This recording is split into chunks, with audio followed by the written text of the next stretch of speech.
Don't worry. We will get them for you, Big Bear. Yeah, but see, that doesn't help me, though. And I do appreciate that. And if I ever do need that, and I give you guys the nod, kill everybody. Remember Lad, subscribe to Big Bear, says, who thinks they can get away with committing this type of crime? I bet on the Canuck who thinks they're untouchable, and there's this horde of them spiraling, I've discovered. Yeah, they don't seem to understand that the government has practically everything. I mean, it's like they have never heard of the NSA or FBI's Carnivore or any of that sort of thing. You know, there has been this massive surveillance state that has been constructed around us all. Every email you send, every time you're on the internet, you know, all of that stuff has been collected and is in a giant file about you. And it's not just, you know, these creepy little guys. It's everybody. They have it on all of us.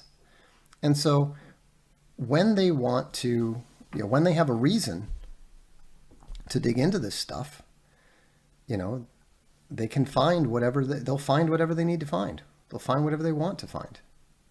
And so, yeah, Chris is right. And all that data is training AI. Yeah. Yeah. The police are doing the investigation. If he did nothing wrong, then obviously he won't have anything to concern himself with. But if someone closely affiliated to him, closely and directly affiliated to him did something wrong, then they're probably going to find out exactly who did what and so forth. So you need to understand that everything you do on the internet is logged, tracked, recorded, and filed. We already know that you guys are desperately attempting to commit tortious interference. You're trying to, you're reaching out to various companies. You know, also, just because you say that you're making fun of someone does not allow you to commit defamation. It does not allow you to slander them. It does not allow you to harass their families. It does not allow you to pretend that you are them. You know, people who are enemies are the people who attempt to affect your job. And Alan Powell, someone go and make his life hell if you can, because he deserves it. If you can figure out where he works, try to get him fired. Fuck him. He should get fired. So if there's any like autistic people who want to have a good time or something, can you just figure out where this guy's works, call up his work, and get him fired because he's an asshole? This is Owen's enemy. Being a part of the Bears is like being in an ancient Germanic war band. They send stuff to people's places of employment saying that you're trying to kill people. They literally emailed an old boss of mine saying that I tried to kill a family online, that I called for the killing of a family on my channel. This is the shit they do. Who attempt to harm your family, who attempt to attack your children. You know, those are the people who are enemies, and those are the people that you never ever stop going after. Those are the people we just cut out of our community, of any other community they're in if we can, of the whole world if we can. Those people are useless vagrants, cretins. So those are the people we get rid of. I don't know why people want to poke hives of weaponized autists. I know people that get people fired that fuck with me, and I never tell them to do that.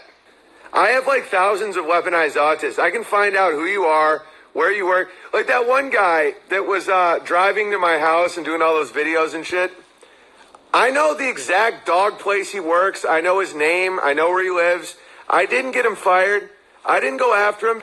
While that was happening, I had my weaponized autist. They found the exact place. He works at a dog walker's place. I found out his address, where he lives, everything. If he had came here, I would have destroyed his life. I didn't even get him fired. I'm a weaponized autist warrior soldier. You are very needed, heterodoxy bear. You're the future. Like, my friends found out his license plate number, the car he drives, his mom's house, and they were like, do you want us to get him fired? And I was like, no. After the restructuring of the American Mafia in the 1930s, a simple tenet of criminal law had been exploited. Guy Lawson and former NYPD detective William Oldham explain. A man could only be charged, tried, and convicted for crimes he personally committed.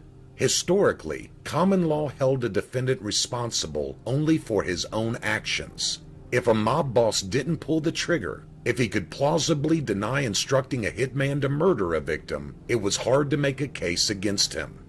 There were conspiracy laws, but they were extremely difficult to prove because of the strict rules of evidence and hearsay. To put it simply, prior to RICO, the law had a lot of bark but very little bite. I watched Kyneton Bear slaughter a sheep for the first time. I thought it was going to be like a moment for him. His pulse went down. And he's like, I have lists of all the weak bears. Dude, you guys, because Kyneton's so like gentle. We call him the Sweet Prince. He's so like gentle. But like, if I swear to God, I think if I gave him a list of people to murder, he'd just be like, okay. Like, he's my guy. Gonna need the gamma list. Kyneton has the list. Dude, Kyneton's a straight cold psychopath.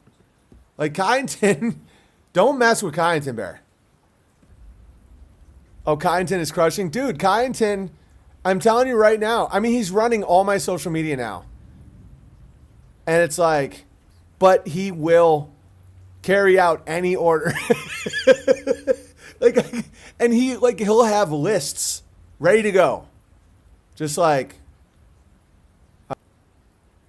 dude, Kyneton Bear is a psychopath. Like, when Cod kills an animal, his pulse drops to 30. It's the only time he feels calm.